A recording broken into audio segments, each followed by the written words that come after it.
So the next candidate we have in that race is David Alexis. Mr. Alexis, thank you for joining us. Thank you for coming here today.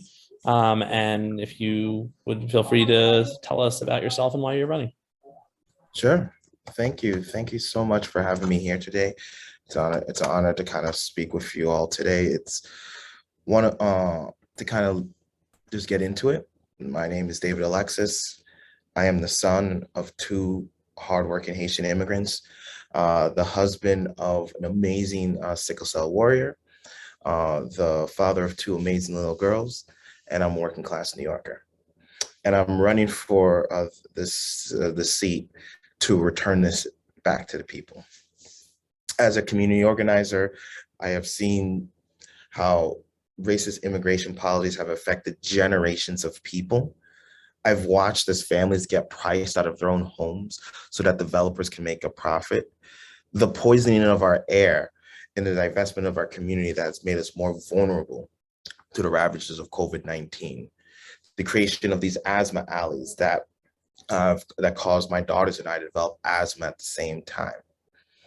And that's why I'm running, because at the end of the day, it's power that makes the decisions, and power can be defined as organized money and or organized people. And I've seen just what people can do when they organize. In 2016, my wife had just given birth to our first daughter. I had worked various different jobs as a community health worker, as a home health aide, and seeing that those wages were not enough to ensure that I could take care of my family and to be the provider that I wanted to be, I decided to become an Uber driver, right? And I was immediately exposed to a gig economy that squeezed me for every drop my labor was worth. So in order to change my experience, the experience of several other drivers that had the similar experience, we decided to organize. We set out to create a fair and democratic workplace and fight back against the bosses who squeezed us. We took on Goliath and launched what is now the largest worker cooperative in the country. And I'm looking to do the same in Albany, because I've seen how our system has failed us on healthcare, on housing, on the environment. We have to organize to build the power necessary to change these systems. Throughout history, from the New Deal to the Civil Rights Movement, all of the things that have gotten real big change that we've needed has always been done through movements. And we can have the same here in New York, a New York that meets the needs of the moment, where healthcare is a human right, where people have the right to remain safe and secure in their homes, where everyone has the right to live a full and dignified life. And that's why I'm running, that's what it means to return the seat back to the people. And I'm here today in hopes of getting a chance to work in tandem with you who have been a part of this fight to push for a better Brooklyn, and seeing how we might be able to do that together. Great, thank you very much, Mr. Alexis, for that. We will now take questions for about 10 minutes. Marian and Solomon, since you guys did not get a chance to ask your questions to Keegan, if you do have, I'm not going to put you on the spot. If you don't have a question for Mr. Alexis, that's fine. If you do, I will prioritize you. So raise your hand and I will see it if you do. But Matt was quick to the draw with his hand raised, so I'll call on him first, and then Marian, you also have your hand raised, so I will call on you second. Thank you. Mr. Alexis, hi, pleasure to meet you. Pleasure. I'd like to get your view on the status of the Brooklyn Democratic Party. The status of the Brooklyn Democratic Party? Yep. Yes, okay, cool. So to me, I find that the current status of the Brooklyn Democratic Party is one where it's going through a change to identify what the direction of the party will be, especially with all of the issues that have, I think, been laid bare with COVID and after the Trump election and all of the things, and the climate catastrophe right on the border. And Oh, for me, in my decision to run and run as on a climate slate with other candidates across the board, has been one to continue to push for the part of the Democratic Party that's interested in having big investment to affect big change for the moment, because we're at a point where many of the people who live here in Brooklyn are suffering with increasing housing prices, with the fact that their jobs, there's not the same level of quality jobs that are able to provide the living to live here, the pollution that continues to affect us, the healthcare costs that continue to rise, the worsening of the quality of healthcare at hospitals like Kingsbrook, Kings County, and others that where a huge number of our immigrant brothers and sisters get their healthcare. Like, there is just so much across the tide, and that's just the tip of the iceberg, I believe, where the tinkering around the edges and just the right policy or equation that's just gonna be a catch-all. I think we're beyond that, and it's time for, I believe, more of the community to get involved with this political process in the ways that we've seen in times past where we had the type of change we needed. And that's part of the thing I'm looking to fight for in the Brooklyn Democratic Party and beyond. Thank you. Go ahead, Marion. So mine is a non-policy question.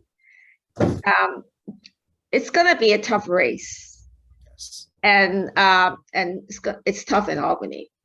What is the pivotal incident or event in your life from which you would now draw strength for that would carry the day for you? Just name one strength that you think is strongest for you and that would make a difference. Honestly, there's a couple of those because it's very much tied to why I am an organizer, why I stand before each and every one of you today with my experience and looking to get the seat. When I opted to get more involved as an organizer, specifically when I started to after I got married to my wife and was supporting her when she had gone through a crisis at Brookdale Hospital. And I would see time and again where when my wife would be in crisis, in huge amounts of pain that, that she would tell me later down the line after she had given birth to our daughters was remains the most intense pain she's ever experienced, greater than even childbirth, which as a dude, I don't have a good context on, but from what I'm told from other women, it's a very intense and painful moment. To see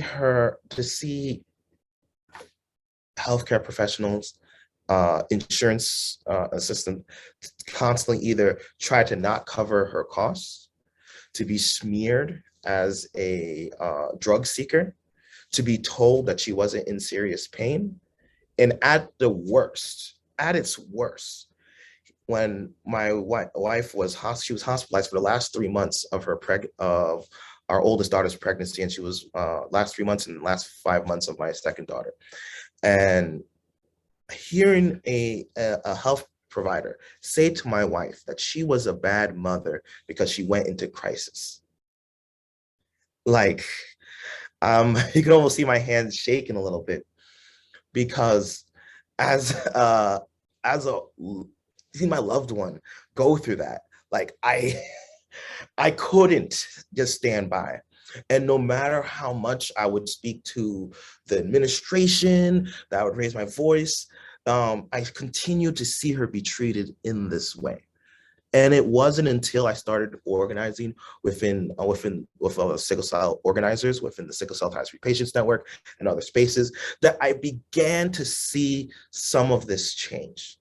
And while there's so much more that needs to be done on this specific issue, particularly around Brookdale and with the closing down of the adult sickle cell program and all the other stuff that's been happening there. It is my personal belief, not only backed up from what we've seen in history, but from my own personal experience, that if you want to change an example like that or an experience like that, you need power. You need to be able to push for the legislation that affects the system, but you also need an engaged group, of engaged community to support each other and to rally together when the time calls for it, because that is how that's how we start to change this system, this experience for my wife and in all the other spaces I have, because I've had several moments like that across the way. I don't want to go all around through all of them, but I hope that answers your question, Amir. Thank you very much. Appreciate it. Okay, next up is Jess Byrne, and after Jess, we'll hear from Sarah. Hi, David. Thanks for being here with us today. I just looked over your candidate stage questionnaire and saw a lot of, you gave a nice extensive answer on education, so I thank you for that.